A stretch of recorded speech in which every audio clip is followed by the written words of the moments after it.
Meus irmãos, a paz do Senhor, para mim é um prazer estar aqui mais uma vez com os irmãos. Nossa finalidade aqui é compartilhar um pouco da palavra do Senhor nosso Deus.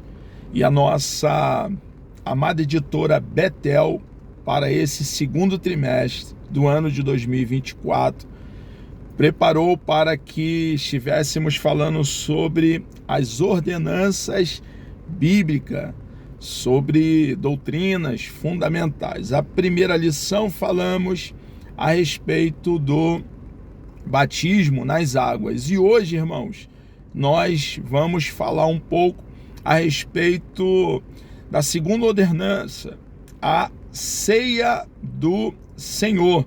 Ordenança para participar da ceia do Senhor.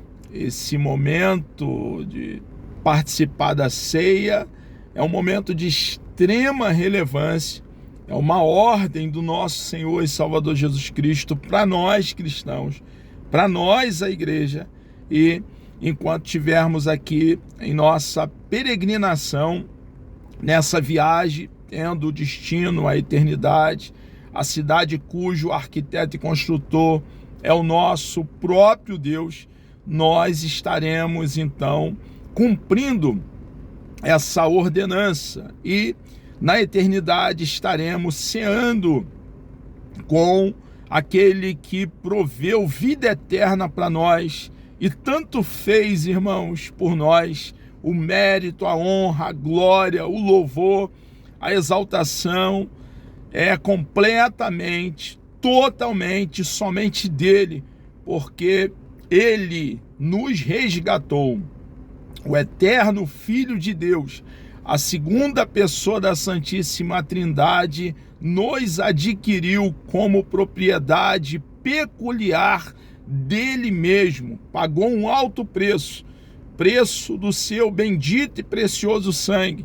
Não foi um sangue qualquer, como o nosso sangue, que é contaminado pelo pecado. 1000 vezes não. Foi o sangue do Cordeiro de Deus que tira o pecado do mundo, como ficou claro com essa afirmação feita pelo profeta João Batista. Então hoje nós vamos aqui enfocar a segunda ordenança, falar sobre a ceia do Senhor, esse memorial de grande relevância para nós cristãos, para nós a igreja. O texto áureo diz assim: examine-se, pois, o homem a si mesmo. Isso fala de uma autoavaliação, de olhar para dentro, examinar a nós mesmos e buscarmos sempre, irmãos, andar com Deus, como Enoque andou com Deus, como Noé andou com Deus, homens que desfrutaram de íntima comunhão com Deus. Cristianismo fala de relacionamento com Deus. Religião sem relacionamento com Deus é veneno. E nós precisamos entender, irmãos, que cristianismo fala de companheirismo com Deus, comunhão, sintonia com Deus. E precisamos examinar, fazer uma autoavaliação. Não é olhar para o nosso irmãozinho da esquerda, nosso irmãozinho da direita, mas olhar para dentro de nós mesmos e buscar poder na terceira pessoa da Santíssima Trindade, que habita dentro de nós, poder para viver o Evangelho diariamente. Então o texto, quando Paulo fala ali a igreja que estava na cidade de Corinto, doutrina ali para a igreja do primeiro século e doutrina para nós, a igreja do século 21. Examine-se, pois, o homem a si mesmo. Ele está dizendo, olhe para dentro, faça um exame, uma análise para observar se estamos arraigados e fundamentados em Cristo. A vida eterna está nele, ele, Cristo Jesus, é a ressurreição e a vida. Examine-se a si mesmo, olhe para dentro, faça uma autoavaliação e assim coma deste pão e beba deste cálice. Irmãos, a ceia do Senhor não é para termos comunhão, é para quem tem comunhão, quem desfruta de comunhão com Deus, essa comunhão nós a desfrutamos por intermédio do único mediador, que é o nosso Senhor e Salvador Jesus Cristo, aquele que nos resgatou do mercado de escravo, aquele que proveu para nós eterna salvação. Nós, irmãos, precisamos então entender que cristianismo é vida com Deus, é respirar esse evangelho bendito e precioso e cumprir a nossa missão de proclamar com arauto as boas novas do reino. Esse texto áureo está na primeira carta aos Coríntios, no capítulo 11, no versículo 28. Verdade aplicada. A ceia do Senhor aponta, é um apontamento para a continuidade de nossa comunhão com o Senhor pela nova aliança. Então, como já tenho falado, a ceia do Senhor é para a igreja que tem comunhão com Deus e ela, dentre outras verdades que será aqui elencada, aponta para essa comunhão que devemos desfrutar com Deus diuturnamente. É uma comunhão diária, irmãos. É um viver em Cristo. Não estamos mais em Adão, estamos em Cristo. E nele, irmãos, devemos buscar agradar a Deus diariamente, entendendo que a salvação é pela graça, mediante a fé, embora não tenhamos pago preço algum, porque graça é favor imerecido, é quando recebemos aquilo que não merecíamos. Nós precisamos, irmãos, diariamente valorizar com grande salvação, buscando, através da ajuda do Espírito de Deus, a terceira pessoa da Santíssima Trindade que habita em nós, agradar a Deus diariamente, através da nossa conduta, das nossas atitudes, das nossas obras. O objetivo da lição são 3. Primeiro, mostrar o direcionamento da ceia do Senhor. Vamos falar muito sobre essa verdade. Ressaltar a importância da ceia para o cristão. Falar também sobre a relevância da ceia do Senhor para a igreja. Texto de referência está aqui na primeira carta de Paulo à cidade que estava, a igreja que estava na cidade de Corinto, capítulo 11, do versículo 23 ao versículo 26. Nos diz assim o texto sagrado: porque eu recebi do Senhor que também vos ensinei, que o Senhor Jesus, na noite em que foi traído, tomou o pão, e tendo dado graças, o partiu e disse: tomai e comei, isto é meu corpo, que é partido por vós. Fazei isto em memória de mim. Observe, irmãos, que há uma orientação para que, quando participarmos da ceia, trazermos à memória o que Jesus fez por nós. Deus é um Deus perfeito e Ele faz tudo com muita perfeição. E Deus então prepara todo o cenário.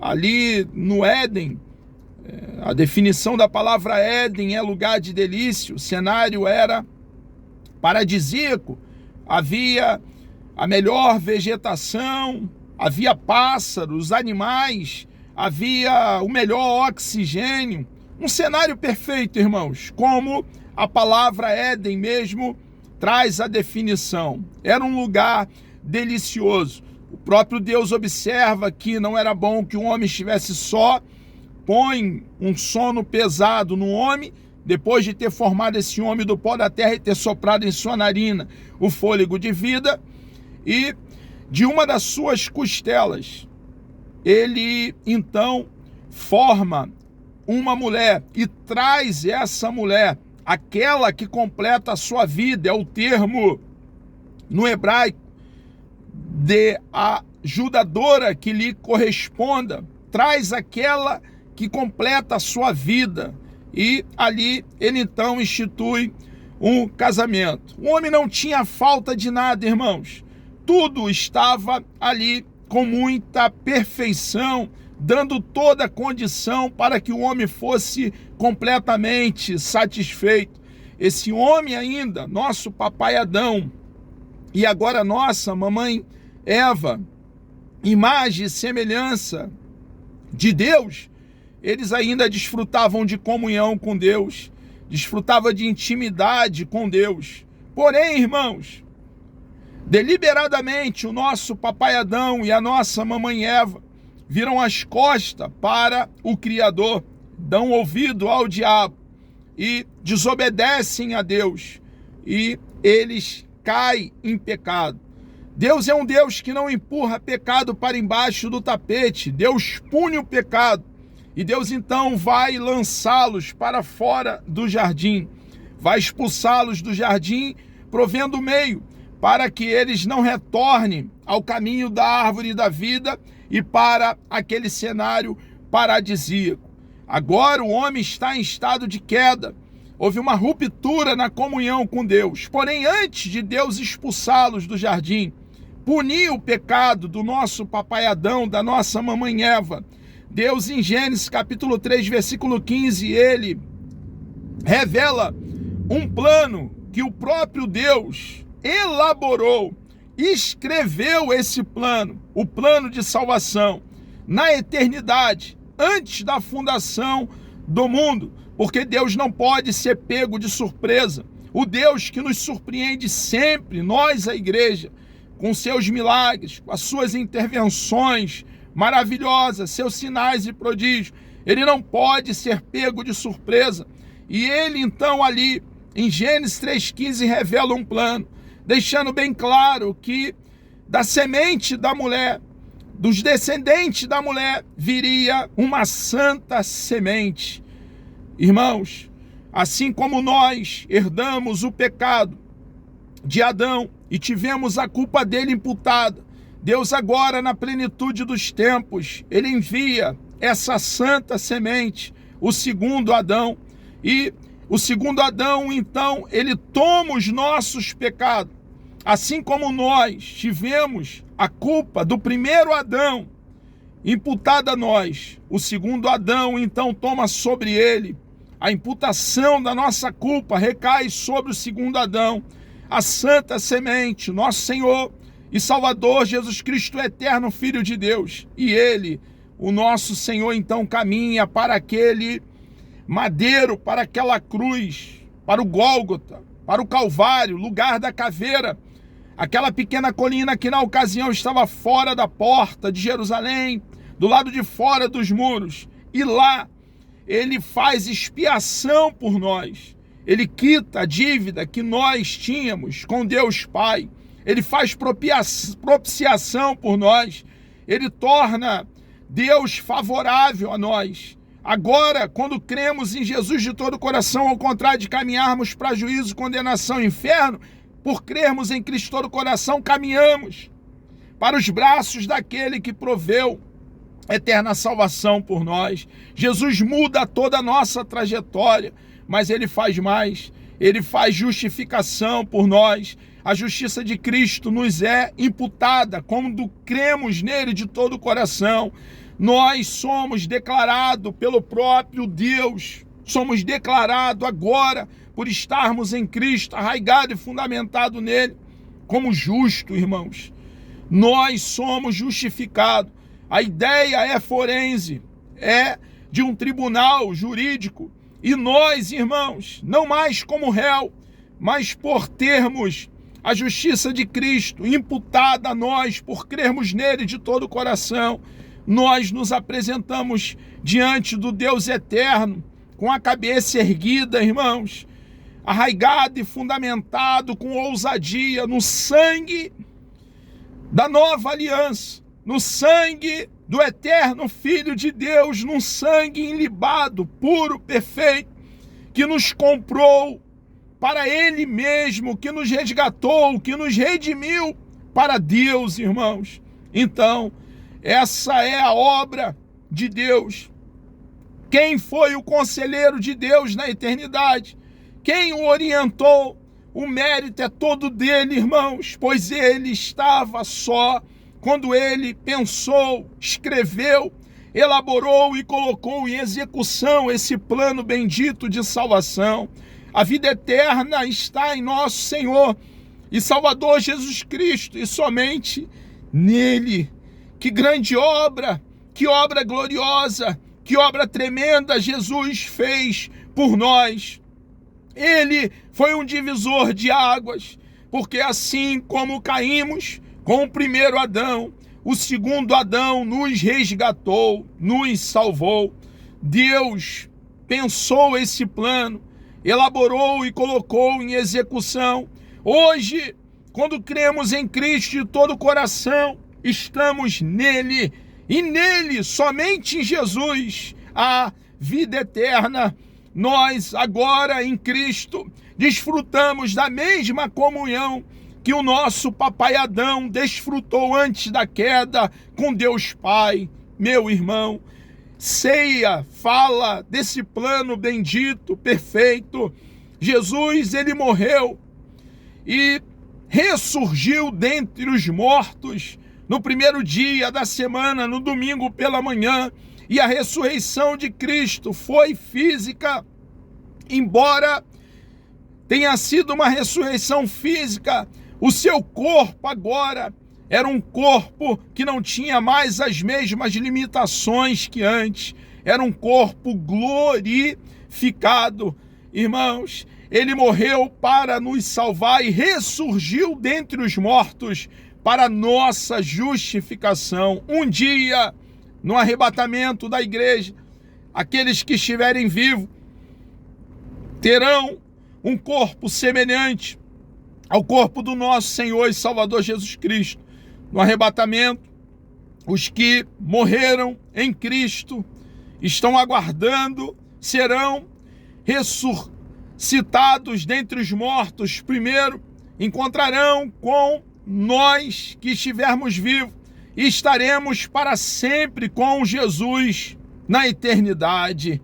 Essa obra tremenda, irmãos, precisa ser anunciada, proclamada. E se você, minha irmã, meu irmão, se nós como igreja não cumprirmos a nossa missão de difundir, disseminar as boas novas do reino, o evangelho, quem vai pregar o evangelho?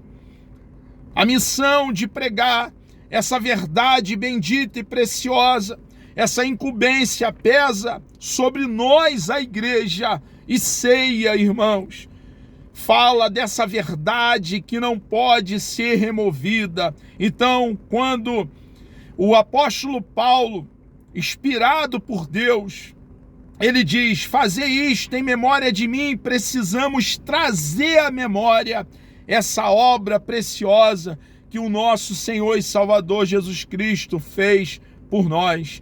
Quando Jesus diz, está consumado, está dizendo, feito, foi feito. O véu se rasga de alto a baixo, todo aquele cerimonialismo caducou. Todo aquele cerimonialismo do Antigo Testamento tornou-se obsoleto. Todo aquele derramar de sangue de animal apontava para o eterno Filho de Deus, o Cordeirinho Santo que tira o pecado do mundo. O último sangue aceito por Deus foi o sangue de nosso Senhor e Salvador Jesus Cristo. Se em algum momento os judeus erigirem um templo onde hoje há uma mesquita maometana, não passará o sangue que for derramado ali por animais, de animais pelos judeus, não passará de um paganismo, como hoje em dia nós vemos alguns que colocam uma galinha preta na encruzilhada. Por quê? Porque todo esse cerimonialismo do Antigo Testamento chegou ao fim, porque era sombra de uma realidade que aconteceria, era sombra de algo concreto, e o concreto chegou, e Jesus recebeu o sangue de nosso Senhor e Salvador Jesus Cristo. Jesus Cristo cumpriu a justiça de Deus, toda a justiça de Deus, quando derramou o seu precioso sangue. A justiça de Deus foi satisfeita. A ceia fala desse derramar de sangue para nos resgatar. Então nós, irmãos, quando participarmos da ceia, precisamos trazer à memória toda essa obra feita pelo nosso Senhor e Salvador Jesus Cristo por nós. Ele nos comprou, nos resgatou para Ele mesmo. Paulo prossegue dizendo, semelhantemente também depois de cear, tomou o cálice dizendo, este cálice é o novo testamento no meu sangue. Fazei isto todas as vezes que beberdes em memória de mim, porque todas as vezes que comerdes este pão e beberdes esse cálice, anunciais a morte do Senhor. O sacrifício de Cristo foi feito uma vez e foi cabal, foi completo, foi aceito por nosso Deus Pai, sem necessidade de que se faça novamente. Foi feito de uma vez por todas. E nós precisamos, irmãos, anunciar a morte do Senhor, falar sobre o que foi feito ali naquela cruz. A cruz é a vitória da igreja. Jesus foi até aquela cruz porque a finalidade de Jesus vir a essa terra era ir até aquela cruz. E lá ele comprou para Deus Pai pessoas de todas as nações, de todos os povos. Ele, em Cristo, Deus Pai conseguiu unir pessoas de todas as línguas, raças. E nós, irmãos, em Cristo, somos a família de Deus. Essa família ainda não está completa e é esse o motivo que precisamos anunciar. É um anúncio. Quando participamos da ceia, estamos fazendo um anúncio, dizendo que o nosso Jesus é o único caminho, a única porta. Ele é o único acesso a Deus Pai novamente, até que venha. Não podemos, irmãos, abrir mão de pregar sobre a eternidade. Até que ele venha, fala de arrebatamento da igreja.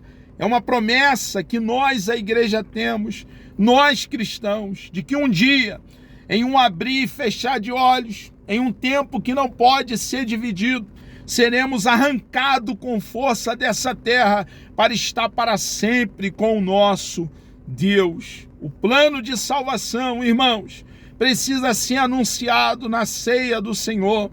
Não existe assunto mais importante que o Evangelho, e o Evangelho deve ser pregado também na ceia do Senhor, porque ceia fala das boas novas do reino, fala desse resgatar de Deus nos reconciliando com Ele mesmo através de nosso Senhor e Salvador Jesus Cristo. Paulo pregou essa verdade que ele recebeu de Cristo. Ele não mudou o conteúdo da mensagem, ele tão somente com exatidão compartilhou dessa doutrina, dessa verdade. E hoje, irmãos, nós estamos aqui porque fomos alcançados por essa verdade bendita e preciosa, e fomos alcançados com a finalidade de alcançar outras vidas. A família de Deus ainda não está completa,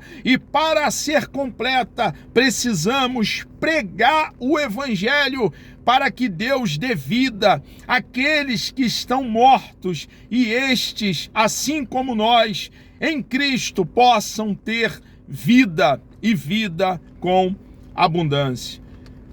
Introdução. Estudaremos na presente lição sobre a ceia do Senhor, destacando o momento da instituição pelo Senhor Jesus, a relevância da observação por parte da igreja, alguns preciosos ensinamentos e a sua significância conforme encontramos nas Escrituras.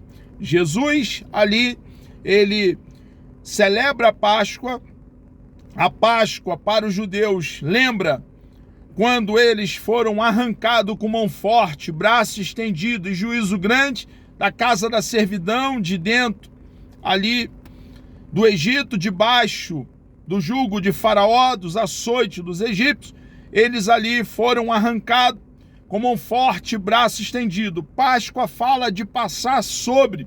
Foi quando o anjo da morte passou sobre, foi impedido de matar os primogênitos dos hebreus, porque o sangue do cordeiro estava aspergido sobre os umbrais da porta da sua casa. E Jesus, então, ele celebra a Páscoa, que é de grande importância, e nesse momento ele institui a ceia do Senhor, que é para nós, a igreja, um momento de trazermos à memória tudo aquilo que o nosso Senhor e Salvador Jesus Cristo fez por cada um de nós. O direcionamento da ceia do Senhor. Paulo nos dá uma aula de como podemos participar da ceia do Senhor, sem ignorar os seus envolvimentos e as suas implicações. As implicações da ceia do Senhor vai ficar muito clara no transcorrer aqui dessa preciosa lição, pois não é um ato inconsciente, nem um ritual vazio, 1000 vezes não, irmão, um ritual frio, sem emoção, mas algo espiritual e repleto de significado de alta relevância, como já temos falado, e vamos aqui falar de muitas dessas implicações para nós como igreja. Ele disse que recebeu o apóstolo Paulo do Senhor e passa a nos ensinar a respeito da ceia. A ceia do Senhor serve para edificação. Como eu já tenho falado, não há, irmãos, antídoto mais poderoso, mais precioso para nos manter firmado em Deus, bem alicerçado em Deus, bem arraigado em Deus, do que o Evangelho. Quando nós mencionamos, irmãos, o Evangelho, trazemos essa realidade que foi feita por nós. Isso traz essa verdade, grande edificação. Também, irmãos, essa verdade de participarmos da ceia, trazendo à memória tudo que o nosso amado Deus fez por nós, nos exorta, nos traz ânimo para essa caminhada que nos apresenta também muitos desafios e também nos traz grande consolo, irmãos. Edificação quando lembramos o que o nosso Deus fez por nós. Exortação, ânimo, quando temos certeza de que Ele está conosco. Nós hoje somos filhos de Deus, porque cremos em Cristo de todo o coração, e consolação em saber que em breve o nosso Jesus virá nos arrancar dessa terra, irá nos arrebatar para estarmos para sempre com Ele na eternidade, com aquele que nos amou primeiro, com aquele que nos amou com um amor eterno e deu prova desse amor na cruz, quando deu o seu único filho para nos resgatar, para nos salvar. Direciona para Jesus no passado, que nós já fizemos alusão na introdução. Este cálice é o Novo Testamento no meu sangue. Fazei isto todas as vezes que beberdes em memória de mim. Precisamos trazer à memória tudo que o nosso Senhor já fez por nós. Tenha memória, recordem-se, é o que o texto está dizendo, lembre-se, isso tem grande significado. O sangue de Jesus vertido na cruz do Calvário, o seu corpo dilacerado, embora nenhum dos seus ossos tenha sido quebrado, o seu corpo foi açoitado, dilacerado por nós. Tudo isso por vossa causa, por amar vocês. Precisamos ser eternamente gratos. Nós, irmãos, devemos trazer à memória tudo aquilo que o nosso Senhor fez por nós e manter bem aceso a gratidão por tudo aquilo que Ele fez por nós. E não foi pouca coisa, não. Precisamos ser eternamente gratos pela entrega de Jesus na cruz do Calvário. Ele se fez pecado por nós. Quem deveria estar lá éramos nós, mas ele pagou a dívida em nosso lugar. Essa verdade, irmãos, devemos trazer bem clara, cristalina, em nosso coração. Também há um direcionamento no presente. Fazer isto todas as vezes que beberdes. 1 Coríntios capítulo 11, versículo 25. Estamos fazendo hoje para aumentar a nossa intimidade e a nossa comunhão com Ele. Estamos vivendo no novo pacto feito por Jesus? São perguntas que o nosso professor comentarista desse trimestre nos faz aqui. O texto de Mateus 26, versículo 26 ao 28, não dá margem para dizermos que Jesus Cristo afirmou que o pão era literalmente o seu corpo e que o vinho era literalmente o seu sangue.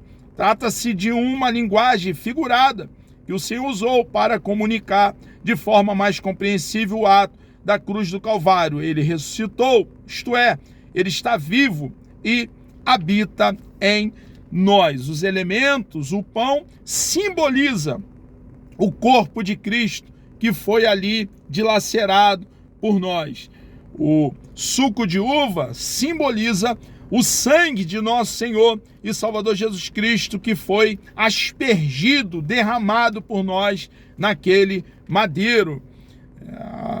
Também há um direcionamento para o futuro, porque todas as vezes que comer este pão e beber esse cálice, anunciais a morte do Senhor até que venha. O futuro aponta para a volta de Jesus.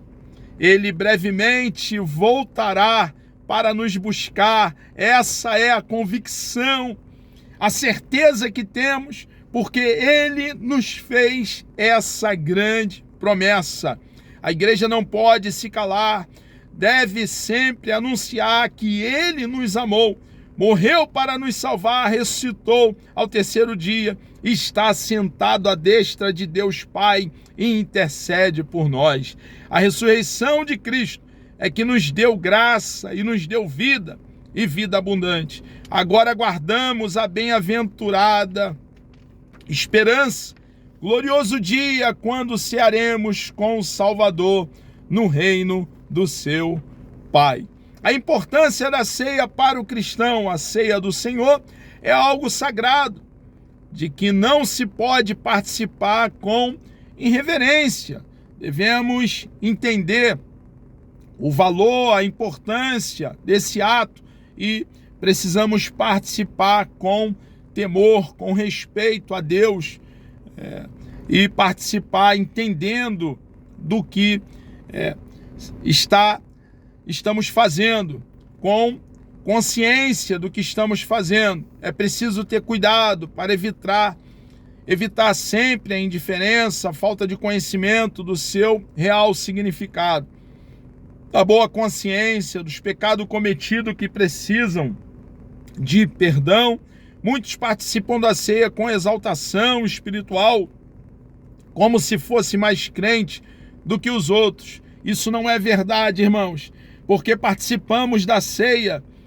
Não é verdade de nos acharmos melhor do que os nossos irmãos. Não é verdade porque não somos melhores do que os nossos irmãos.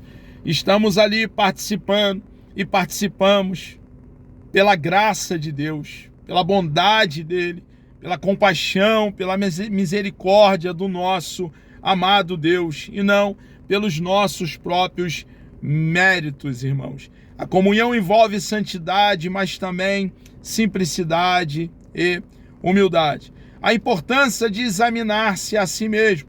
A chamada é para examinar a nós mesmos e não os outros. Fazer um autoexame, fazer uma análise minuciosa, fazer uma introspecção. Muitos ali, irmãos, estavam doentes, alguns já haviam morrido, justamente porque estavam comendo indignamente. Havia um problema na igreja que estava na cidade de Corinto e era a dificuldade para viver em unidade. Havia ali naquela igreja dissensão, disputa, inveja, ciúmes. Havia mexericos, fuxico, havia grupos, grupo A, grupo B. Havia ali uma exaltação do homem. E tudo isso, irmãos, são obras da carne que não cabe a nós cristãos, que temos dentro de nós o fruto do Espírito amadurecendo e crescendo. Eles deveriam se arrepender. Esse problema da falta de unidade aparece já no capítulo 1 da primeira carta, à igreja que está na cidade de Corinto. Aparece também no capítulo 3, quando o apóstolo Paulo diz que eles, por cometerem essas obras da carne, eles eram carnais. O apóstolo Paulo deixa isso bem claro no capítulo 3 da primeira carta aos Coríntios. E eles levam essa postura carnal para dentro da ceia do Senhor. Não discerniram o corpo do Senhor, a vontade de Jesus para a sua igreja, que é que sejamos unidos, sejamos um como ele, Jesus, o é com Deus Pai. Ele deixou bem claro essa verdade quando orou ali no capítulo 17 do Evangelho, segundo escreveu João. É o desejo de Jesus que a sua igreja seja unida e não dividida, irmãos. E eles ali estavam, então, com essas obras da carne que já aludi, participando da ceia. Isso é participar indignamente. Precisamos, irmãos, pedir a Deus e nos esforçar pela unidade entre nós. Quanto mais comunhão tivermos com o nosso Deus, o desdobramento na horizontal será a comunhão com o nosso semelhante. Então, a orientação do apóstolo para eles era para eles fazerem uma autoavaliação e aí sim, então, se arrepender, pedir perdão e participar da ceia. A importância de julgar a si mesmo, irmãos. Há uma grande importância de fazer um autoanálise para que não comam em condenação. A relevância da ceia para a igreja. A ceia é a maior festa da igreja para os crentes em comunhão, como já falamos, com o Senhor Jesus Cristo. Nenhuma outra festa pode se comparar a essa. Nada pode ser maior do que a ressurreição de Jesus ao terceiro dia. É a maior vitória da igreja. Sem a ressurreição, não teria significado algum a ceia do Senhor, pois ela representa o que temos de mais importante: um Deus vivo e presente conosco. Jesus, como eu já falei, ressurgiu dentre os mortos para a imortalidade e ele está vivo. Precisamos valorizar mais o dia da ceia e não a realizar de uma forma atordoada. Tudo o que se fizer nesse dia, irmãos, essa verdade é de grande importância. Tudo que se fizer nesse dia deve ser voltado para a ceia do Senhor. Os hinos cantados, a palavra ministrada, a disponibilização maior do tempo para a solenidade. Não há assunto mais importante, irmãos, para o dia da ceia do Senhor. O assunto mais importante para falarmos na ceia é o Evangelho, as boas novas do reino, o plano de salvação, para ficar bem claro, irmãos, e nos manter firmado em Deus e aproveitar a oportunidade para proclamar as boas novas do reino. A comunhão da igreja é de extrema importância. A igreja precisa estar junta, unida. Somos membros de um corpo. Esse corpo que a igreja tem por cabeça o nosso Senhor e Salvador Jesus Cristo, cabeça da igreja e Salvador do corpo. A perseverança da igreja, a igreja deve perseverar, anunciando a morte do Senhor até que ele venha.